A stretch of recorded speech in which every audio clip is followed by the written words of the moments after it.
live on Facebook. Hello, and a very warm welcome. Technology is happening quicker than normal this morning, which is not a bad thing. Nice to have you with us. My name is Paul Rotherham, and on behalf of Coaches Network South Africa, it gives me great pleasure to welcome you to this another edition of the Coaching Hour. Do not be afraid, it's not a full hour. We normally chat for anything from 20 minutes to half an hour. And joining us today, I say us, Maryke and myself, joining us today is no one. So our guest is actually Maryke. Now, as you well know, Mary, Maryke, and myself bring you the Coaching Hour, and both Mary and Maryke are coaches. It's a space that I'm very interested in and a space that I've been exposed to over the years. So I'm also getting my fingers into little things, which we'll tell you about in due course. Maryke, are you well? I'm well, thank you, Paul. Thanks for the nice introduction. It's nice to be and a bit weird to be a guest today. Well, you come with vast experience because you are a transformation and neuro coach. Of course, Great. you are, in fact, the founding member of Coaches Network South Africa. That business has changed somewhat over the years, but it was essentially Mhm. your brainchild and your idea to get Coaches Network South Africa off the ground, which you've done a wonderful job of. And also, of course, life purpose coaching is your baby. So that's a little Yes. bit of background for those of you who may have watched our podcast before, or perhaps you've listened to it before, but you didn't quite know how Maryke fits in. So she was a coach, working as a coach, and then ultimately started to build these businesses around what it was that she was doing. How long ago was that, Maryke?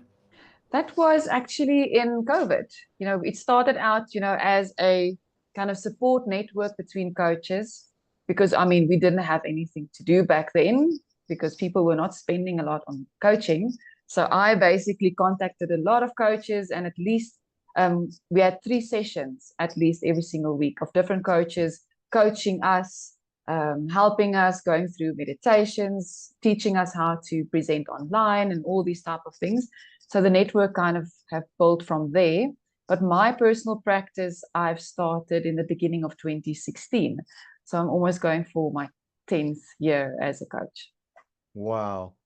And it's so amazing, I think, just how many people are in the corporate world as you were. And then after thinking about the change and what lies beyond corporate, you literally just say, thank you very much. You write the letter, say goodbye, and the next thing you're flying solo. So Yep. one day we'll tell that story as well, because I think we all have a story there where we've moved from the corporate space where we feel safe and collect a regular paycheck to the unknown where you're basically writing your own paycheck. But it does come with some interesting challenges and some ups and downs, as I think you will have Mm. experienced if you are an entrepreneur.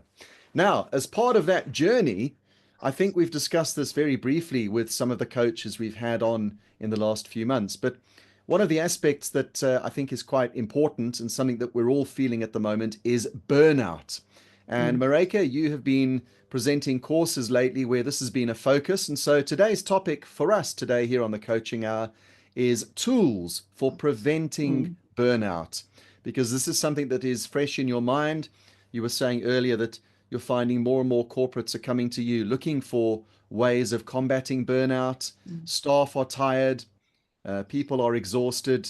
We live in a time, in an age, and in a country, I think, where life is not easy anymore. So Mm. let's get into that.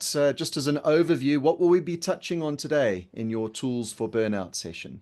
Thank you, Paul. I think it's important, to understand, you know, what burnout is, because a lot of my clients experience certain symptoms and they don't know what's quite going on, feeling a lack of motivation, no longer finding joy out of things, or feeling depressed, not realizing that the cause might be burnout. And I believe that we need tools, because if we don't have those tools to manage our emotions and our stress, burnout almost becomes inevitable because we don't have the tools how to deal with it. And that's what I would like to share this morning. So I'm going to share a few slides because it's important. Sometimes, they say a picture speaks 1,000 words. So I think it's important to sometimes, share those pictures. So just a few slides that I want to share. So firstly, I want to share what burnout actually is. The word is very um, almost overly used, and many people experience burnout. I just want to share what the official World Health Organization definition of burnout actually is. And according to that definition, they say that burnout is a syndrome resulting from chronic workplace stress that has not been successfully managed.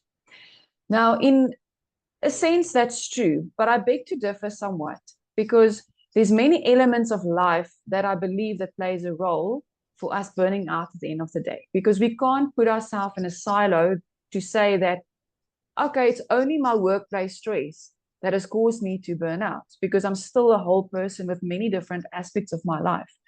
And the pressures that we experience is at the end of the day over time that causes burnout. Burnout is not something that happens overnight. It's a gradual process that slowly creeps up on us over a couple of years, actually. And then we experience it and thinking that, but nothing stressful currently is really happening, but it's been coming for quite some time. So there's three primary elements that burnout consists of. And the first one is energy depletion or feeling exhausted. Now, this isn't just feeling tired. It's feeling mentally, physically, emotionally depleted, like you don't have the capacity for anything. No matter if you take a break, go on a holiday, have your hours of sleep every night, you still feel every single day that you just don't have the energy capacity, the resources. So that's one of the first signs to look out. The second thing is becoming more cynical, having more negative thoughts about your work, about the people, the environment, finding yourself, being cynical about all situations in life. Because again, that negative mindset that starts to develop will spill through your entire, life as well. And then, of course, your efficiency will be reduced. No longer being as productive as you used to be, being forgetful, making more mistakes. So those are the overarching elements of burnout. But I want to share with you some of the other causes of burnout that we don't realize that plays an underlying role. So some of these reasons, firstly, is emotional overload. We experience so many emotions day to day. Feeling stressed, worry about finances, maybe having some conflict in the house with my kids, all of these emotions that we constantly deal with becomes overloaded because we don't have a way to release those emotions, especially if we don't maybe exercise every day. Those emotions becomes overloaded, and which means the nervous system gets overloaded. So underneath, everything, burnout starts to creep in and eating away at our internal resources because of that. Another one is chronically being imbalanced in my life. Now, if we look at work-life balance, we see this picture of a scale 50-50. But that's almost unrealistic, not in today's day and age, because we are constantly available with our cell phones and everything. So having a 50-50 balance is not really realistic. However, if I don't make time for the things that brings me fulfillment, I start to feel there's something missing in my life. So I don't make time for friends or for my hobbies, things that I enjoy in life. So chronically living imbalanced, only focusing on the stress, the worries, being almost in survival mode all the time, if that makes sense. Then this culture of being busy all the time, this feeling of I need to be busy. One of my clients actually explained that over a weekend, while she's watching a movie, she's sitting on the edge, of the couch because it feels like she wants to do something. She needs to do something. So we kind of get into this habit, which is not healthy. So we never really switch off. Emotional suppression, unresolved trauma. This is something that can really come a long way, where we haven't really stopped and dealt with the emotions of going through trauma, because subconsciously we suppress it because we feel that we need to just carry on. Let's move on. I've dealt with it. But we don't realize that subconsciously it's still there beneath the surface, eating away at your resources and your energy. Living out of alignment of our purpose or our passion. So our career doesn't always have to necessarily be what we are passionate about. However, we can find meaning within that. Whatever is purposeful for me, how can I apply it in my day-to-day work, or not, fulfilling that purpose through then my hobbies or other activities that I, engage in. So I'm not in alignment with who I, feel I'm supposed to be. That can also create burnout, over the long run. Unrealistic expectations on ourselves, but also from others, constantly feeling that pressure, because that's also stress. And not, making time for recovery. Paul, you're a runner. There's certain, time that you give yourself after you've done a marathon, I guess, to recover, right? Absolutely. Yep. Well, in fact, all training does have a recovery time. So you think it's only the big runs and the long runs, but it isn't. Everything that we do physically has a recovery period. Yes. Mm. So we don't make time for recovery if we went through a very stressful time or a very pressured, period. We just carry on. So we don't realize that mentally we need also recovery, but we don't do that because we think our brain must just, this muscle, our brain needs to just carry on and carry on. But, it gets depleted because our capacity, starts, running out. And I'll explain the biology a bit about that in a moment. And not having boundaries, saying yes to everyone, feeling guilty for not, being there for everybody, feeling responsible for everyone around me, and not having those boundaries in place, which is very important. So these are just a few of the underlying reasons that people don't always realize, because I think it's my workplace, pressure and stress, being overloaded with work. That's only one of the causes. All of these underlying causes over time and together creates burnout. And please stop me at any time, Paul, if you have a question or anything that you'd like to add.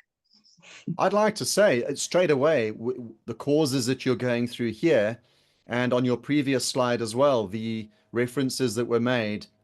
Personally, I can relate to quite a bit of that. And looking at people in my life, I can identify many of the points that are on the screen right now that are relevant. So I think this applies, honestly, this applies to the majority of the people I know. Yes. I honestly think it's not, you're not in the minority to have what I'm seeing on the screen. That is most people I know. Exactly. And that is the times that we live in today is so fast paced. And with our cell phones, we're always available. We don't switch off properly. I guess, well, my assumption is that every single person at some point in their life will experience some feeling of burnout. Now, the ideal is to obviously prevent it and not get to that point, because it's very difficult to really bounce back fully from being completely burned out. So I want to also just quickly explain, how our perceptions play a role. I just quickly want to do this. Oh, it's a photo of me. Funny. So our perceptions also play a role in how we experience stress. So I'm quickly going to explain this. I think we had, I was a guest on our podcast, I guess in 2021 or somewhere back then. I explained this, but we didn't have a screen to share, but I spoke about this. It is the model of how we internalize our reality. So I'm going to briefly go over this because I can get stuck, on this image, for quite some time. Now, we experience our reality through our senses, which is about 400 billion bits of information per second. Now, we can't consciously take in all of that information. So besides all the functions that our brain has, it also is a filtering mechanism because it needs to filter that 400 billion down to 2,000 bits of information per second. So 2,000 out of 400 billion, Paul, is not even 1%. Yep. It's 0.001%. So we all experience life very uniquely. And what these filters actually comprise of, in a nutshell, is how we got conditioned from birth up until today. Because the moment that we were born, we got conditioned by our circumstances, the culture that we're born into, the family system, the religion, everything, created, and every single experience made us who we are today. It created our values, our belief systems, our memories plays a role in that.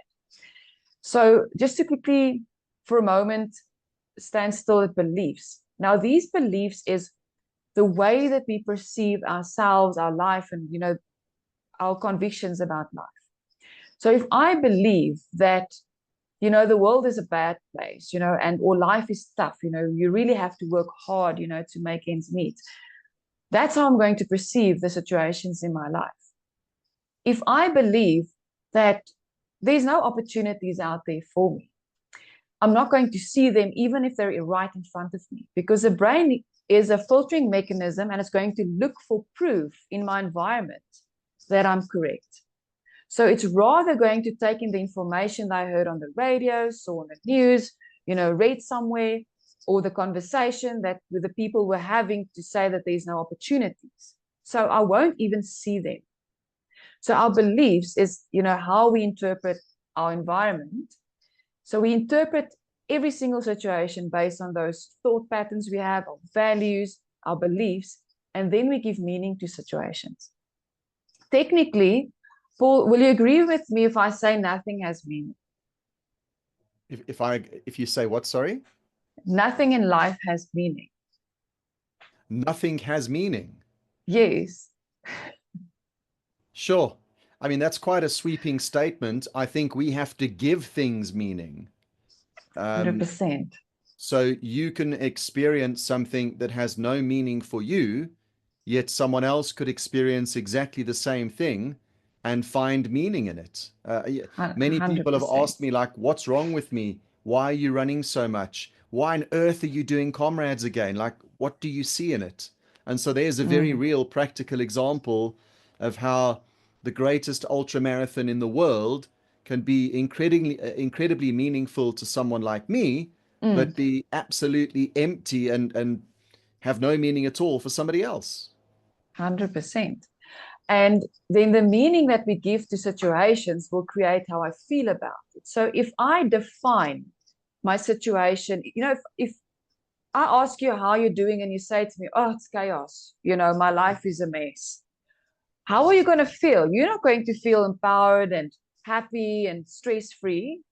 You're going to feel like, things are a mess. Things are messy, feeling stressed, worried. So the definition that we give to our circumstances is what triggers the feeling of stress, the feeling of feeling anxious and worried. So our interpretation and our perception of something is what's creating the state. And that affects my physiology in terms of my health, my body language, my facial expressions, my energy levels. And then comes my reactions. How do I react, in a split second in a situation? How do I behave? Do I follow through on my goals that I set for myself? Am I self-disciplined, etc.? So can you see that our perceptions and our beliefs and the way that we think is what actually creates the state of feeling stressed? So, in many ways, it's not the situation that could be defined as being stressful. It is merely our reaction to the Yes, situation and how we've interpreted that situation.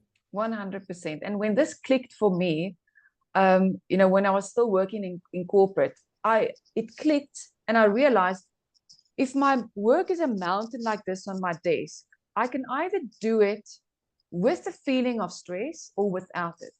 Yes. But the Either fact is, way, I'm you've going still to got do to it. do it.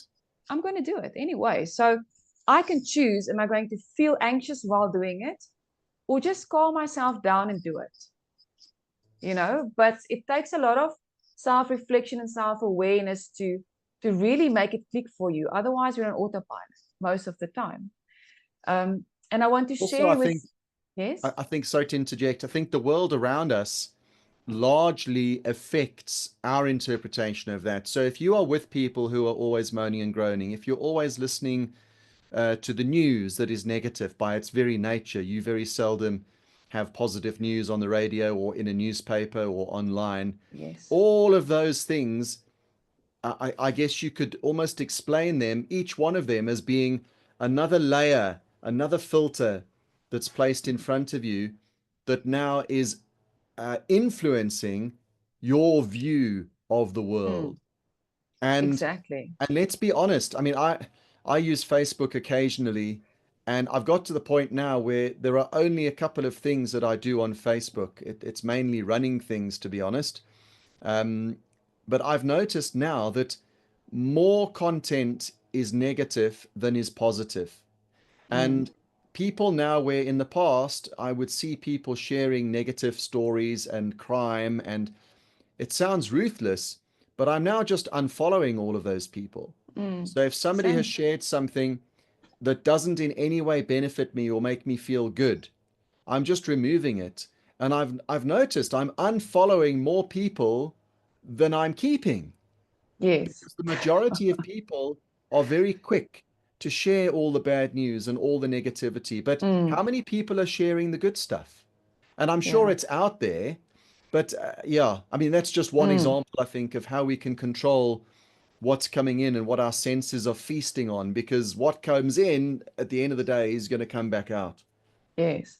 And you reminded me, of one of the things that I made it a very conscious decision of, when I was still in corporate, part of my process of dealing with stress better is I realized, how habitual it is for people to complain and moan, as you said. And I made a conscious choice to avoid those conversations. We are used to engage in those conversations. I no longer did.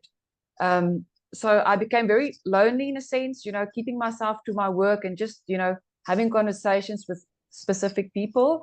I avoided those conversations and it made a huge difference because we get affected by the people around us. We have actually, in fact, something called mirror neurons that copies the feelings and patterns and the behavior of the people around us. So even if you don't want to become influenced, it's part of your biology that you will. So for your Yes, best sake, yes, for your best sake, ignore those conversations and walk away from them.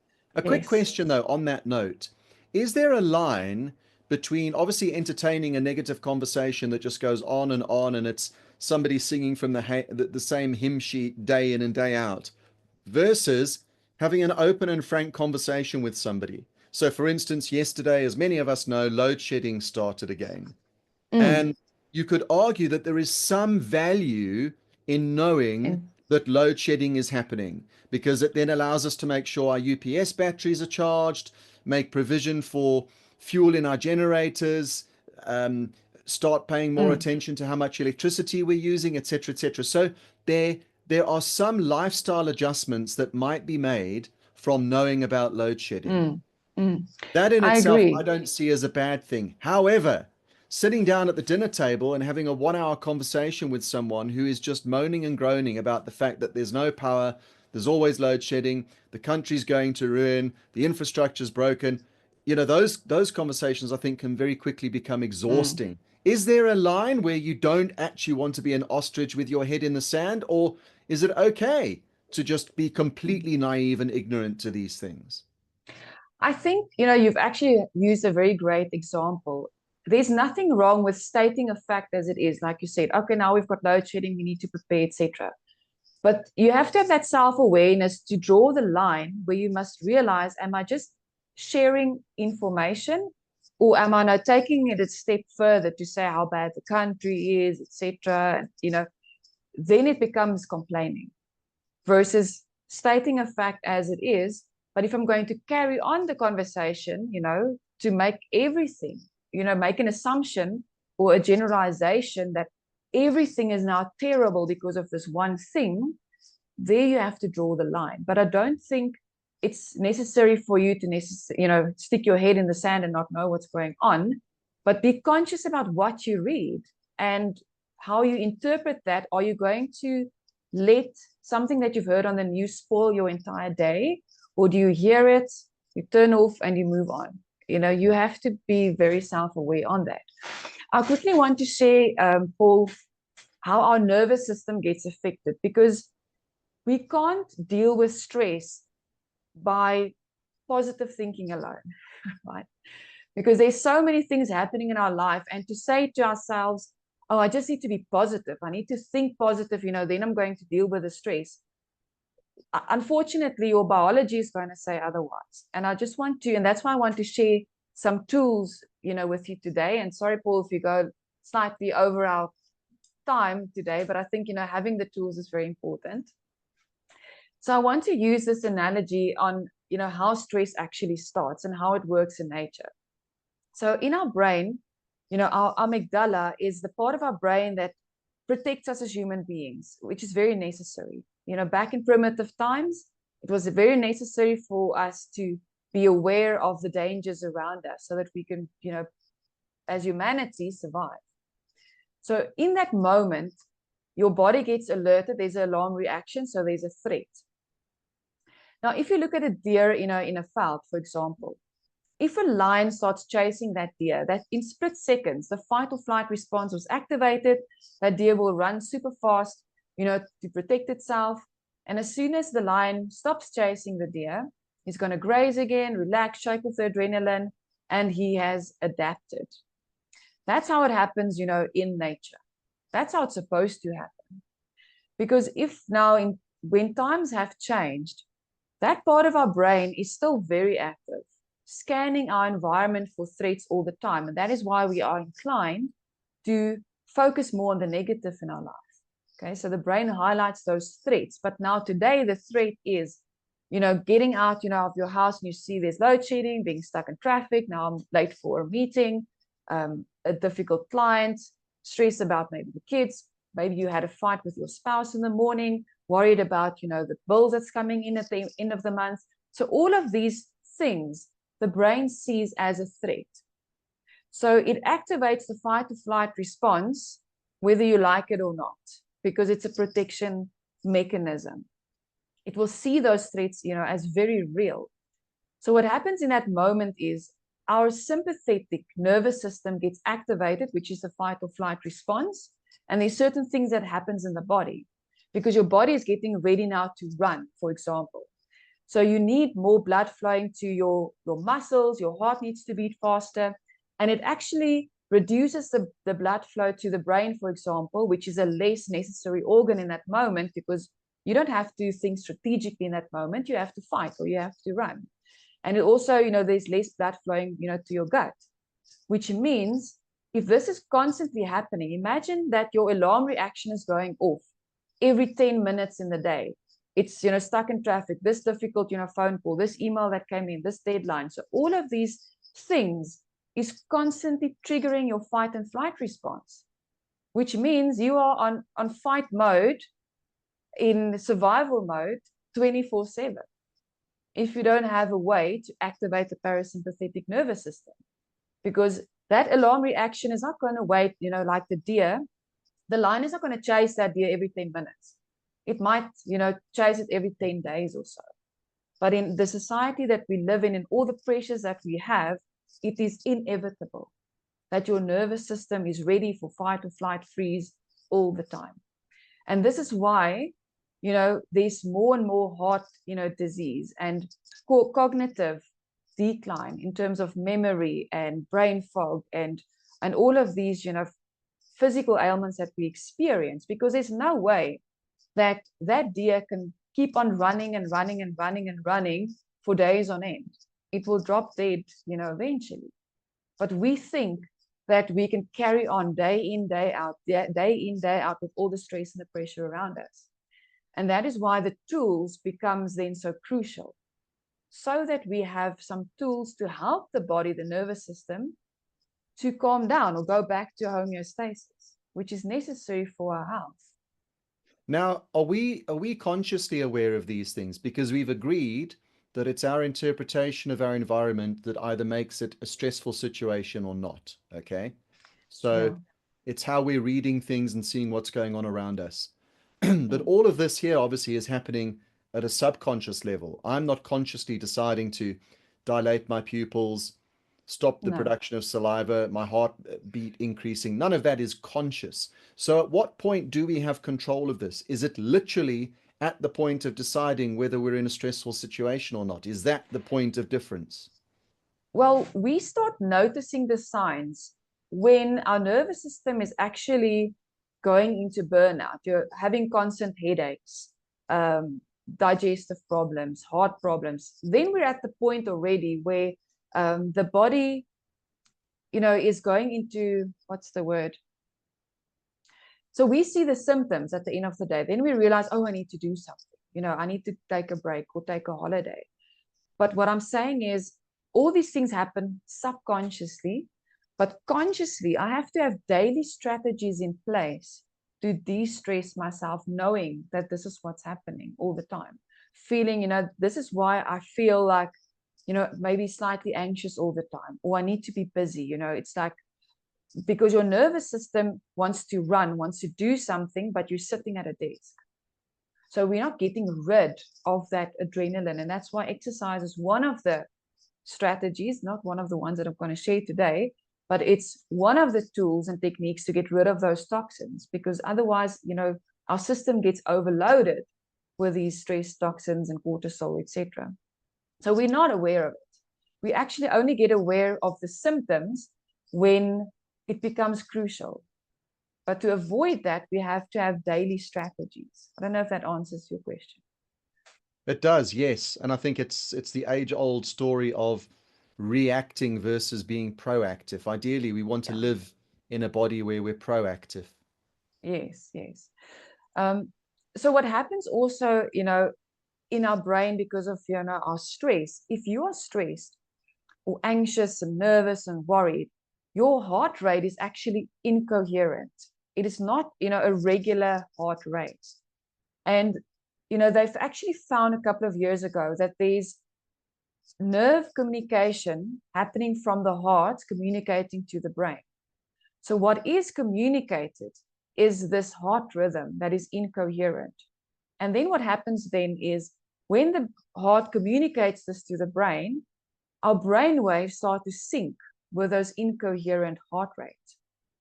And then, it's like a brain, like a thunderstorm in our brain, triggering different, neural networks, thinking of this, that, this person, and so forth.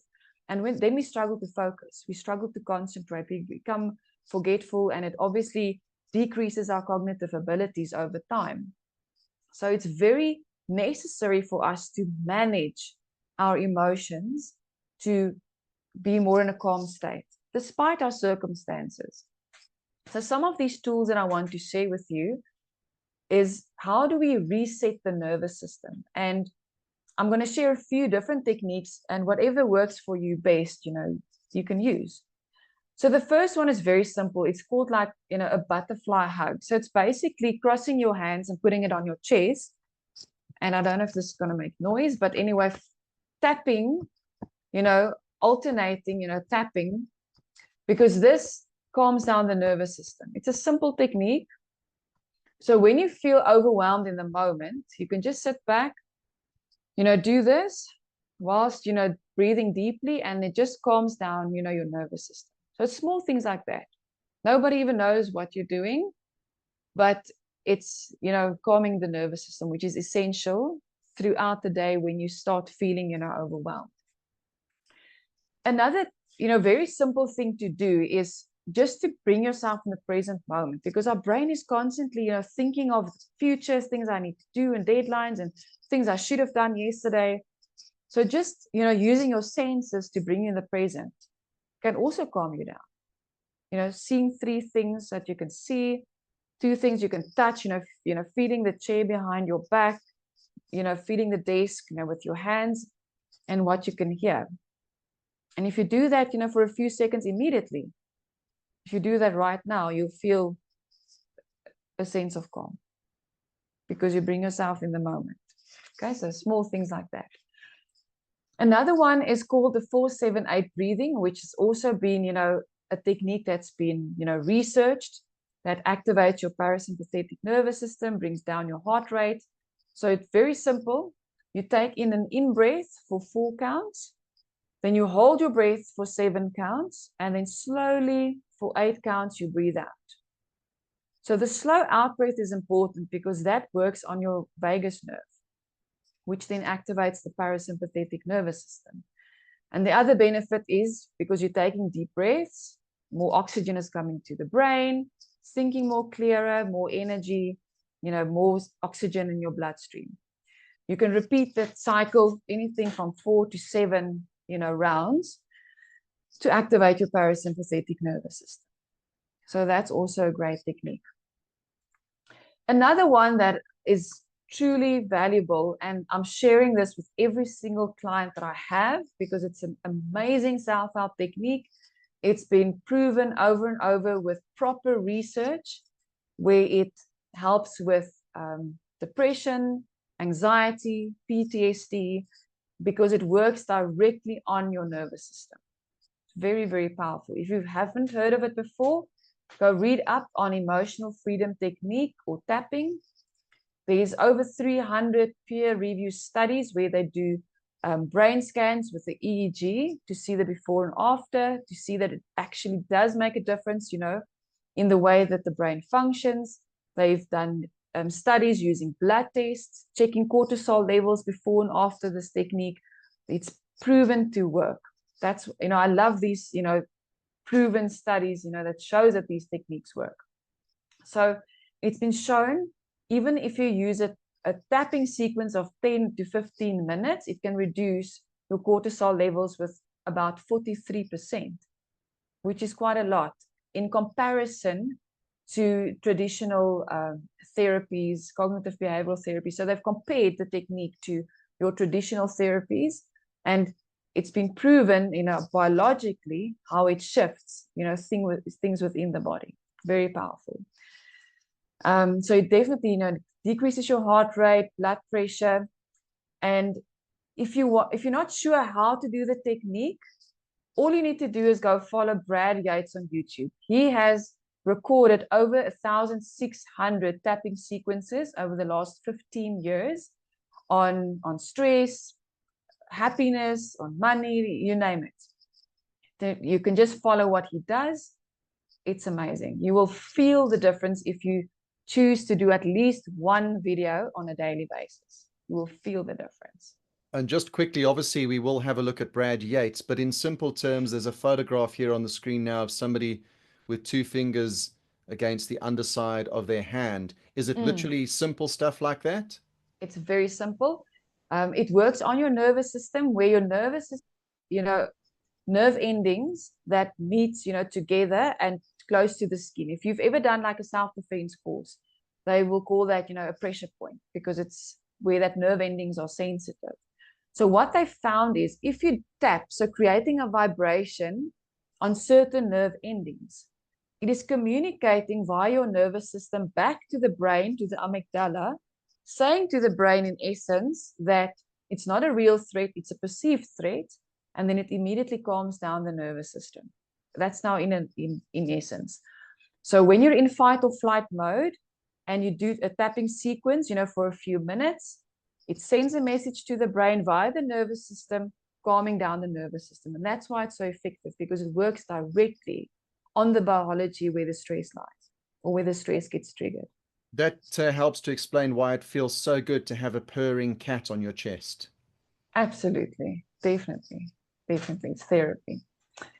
So basically that is the tools that I had to share, Paul. I know, we've had some extended time, but I think, it's important, for us to have these tools, because stress and depression in life is inevitable. You can't get past the biology. And if I don't have tools, burnout might be inevitable. Yeah, and as I look around, I don't see this being something that's going to get any better. I think as technology is advancing, as life is becoming busier, we are all in some way victims, let me use that word, of circumstance and of the environment. But where we cease to be a victim is at the point where we can make a decision in terms of how we react. So thank you so much. I think that was really insightful. Obviously, all of the details will be, if you're watching this, all of the details will be on Facebook. You can check out in the comments section, the description as well, at least. And if you're listening to this podcast and you'd like to find out more, Maryke, where can we find you? So Paul, they can find me at lifepurposecoaching.co.za. But as a coach, if you want to be a guest also, you can find us on coachesnetworksa.co.za. Wonderful. This has been another Coaching Hour podcast. Maryke, thank you so much indeed for joining us. Mary, sorry you couldn't be here for this one. Mary not feeling well at the moment. Feel better, Mary. I'm Paul Rotherham. We'll leave it there for this one and look forward to your company the next time we bring you the Coaching Hour in partnership with Coaches Network South Africa. Bye bye for now.